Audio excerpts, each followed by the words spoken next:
अस्सलामुअलैकुम। Welcome to am रात। दोस्तों, ऑफिशियली इंडियन मीडिया पर यह खबर फैलाई जा रही है और इस खबर को रिपोर्ट किया जा रहा है कि तकरीबन 500 के करीब पाकिस्तानी एसएसजी कमांडोज ने इंडियन ऑक्युपाइड कश्मीर में जाके इन्वेड किया है और वो वहां मौजूद है, मुख्तलिफ किस्म की इंडियन आर्मी के खिलाफ ऑपरेशन कर रहे हैं। अब ये सुनने में कितनी ज्यादा सेंसिटिव एक चीज लगती है और इसको इंडियन मीडिया गैर जिम्मेदारी के साथ इसको फैला रहा है। लेकिन इस खबर का ओरिजिन क्या है और ये खबर सबसे पहले आई किस जगह से या किस सोर्स से, उसकी हम बात करेंगे। दोस्तों, शेष पॉल वेद जो कि 2016 से 2018 तक इंडियन ऑक्युपाइड कश्मीर में जो पुलिस होती है, इंडियन पुलिस, उसके डायरेक्टर जनरल रहे हैं। इन्होंने अपनी एक ऑफिशियल अपने अकाउंट से ये क्लेम किया है कि पाकिस्तान के टॉप आर्मी कमांडोज यानी कि जो एसएसजी हैं, उन्होंने जम्मू के रीजन में अटैक किए हैं। और ये कोई सरप्राइज नहीं है कि ये जो अटैक हैं वो हो रहे हैं, बल्कि ये इंडिया के खिलाफ एक एक्ट ऑफ वॉर है। अब दोस्तों, मैं इसकी थोड़ी सी आपको हिस्ट्री बता दूं। 16 से 27 जुलाई के दरमियान इंडियन ऑक्युपाइड कश्मीर में जो कुपवाड़ा का एरिया है, वहां पर कश्मीरी फाइटर मूवमेंट की तरफ से एक अटैक होता है इंडियन आर्मी पर, जिसमें एक इंडियन सोल्जर मारा जाता है, 4 के करीब जख्मी होते हैं और जख्मी होने वालों में इंडियन मेजर रैंक का ऑफिसर भी शामिल होता है।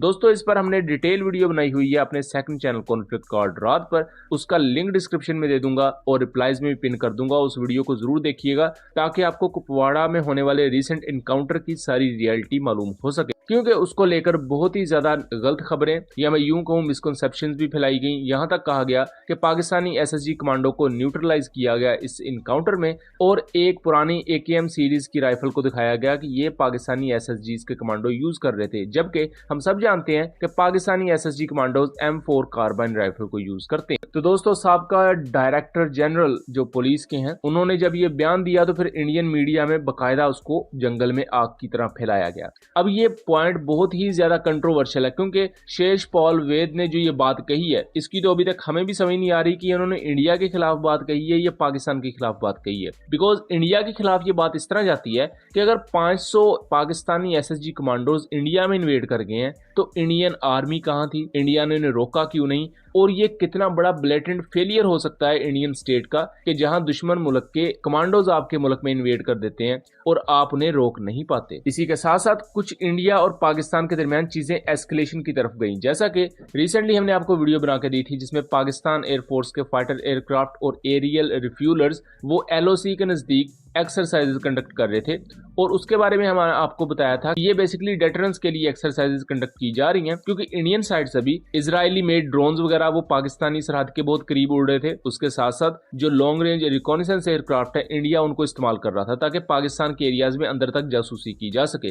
तो उस चीज को काउंटर करने के लिए पाकिस्तान ने LOC के नजदीक परवाजें भरना शुरू की ताकि उनको डेटर किया जा सके। उस वीडियो का लिंक भी हम डिस्क्रिप्शन में दे देंगे। उसके बाद दोस्तों, इंडिया की एक लोकल एक्सरसाइज होती है जिसमें इंडिया ये क्लेम करता है कि उनके long range surface to air missile system S-400 ने तकरीबन पाकिस्तानी फाइटर एयरक्राफ्ट पर मुश्तमिल एक सिमुलेटेड एरियल पैकेज के तकरीबन 80% जहाजों को तबाह कर दिया। तो ये एक बहुत बड़ी चीज थी जिसमें उन्होंने एक सिमुलेशन एक्सरसाइज कंडक्ट की जिसमें पाकिस्तान के फाइटर एयरक्राफ्ट अटैक करने आ रहे थे और उनमें से 80% एयरक्राफ्ट को S-400 ने फर्स्ट किल अटेम्प्ट में ही डिस्ट्रॉय कर दिया। तो इसको लेकर भी इंडियन मीडिया में काफी ज्यादा बातचीत हुई। लेकिन अब जो ये रिसेंट चीज आ रही है कि जिसमें इंडियन पुलिस के एक हाई रैंक ऑफिशियल जो साहब का ऑफिशियल है, उन्होंने ये क्लेम किया है कि पाकिस्तानी एसएसजी कमांडोज इंडिया में इन्वेड कर चुके हैं। सो इसकी रियलिटी तो यही है कि ये खबर फेक है और एक पूरे का पूरा नैरेटिव बेसिकली क्रिएट किया जा रहा है कि कश्मीर में जो इंडियन आर्मी पर रिसेंट अटैक्स हुए हैं कि उसका सारा इल्जाम पाकिस्तान पर थोप दिया जाए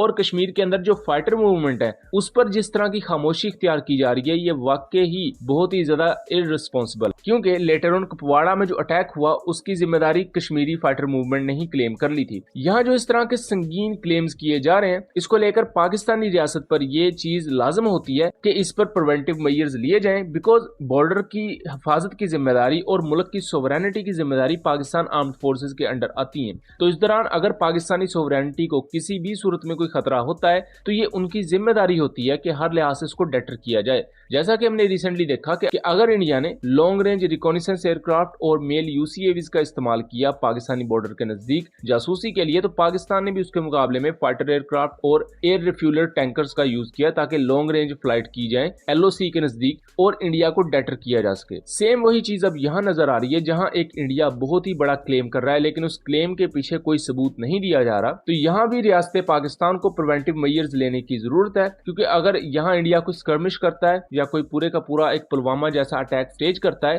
तो यहाँ आपकी तैयारी पहले से होनी चाहिए। ये था एक एनालिसिस। उम्मीद करता हूँ चीजें क्लियर रही होंगी। वीडियो पसंद आई हो तो इसे ज्यादा से ज्यादा शेयर कीजिएगा एंड चैनल को सब्सक्राइब कीजिएगा। मिलेंगे अगली वीडियो में, तब तक के लिए अल्लाह हाफिज।